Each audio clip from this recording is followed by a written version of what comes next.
Let's understand rule number 48 with the help of an example.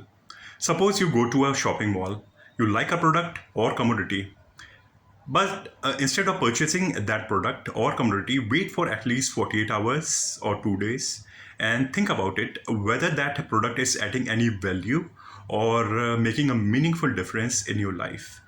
If not, then do away with the decision of buying that product or commodity.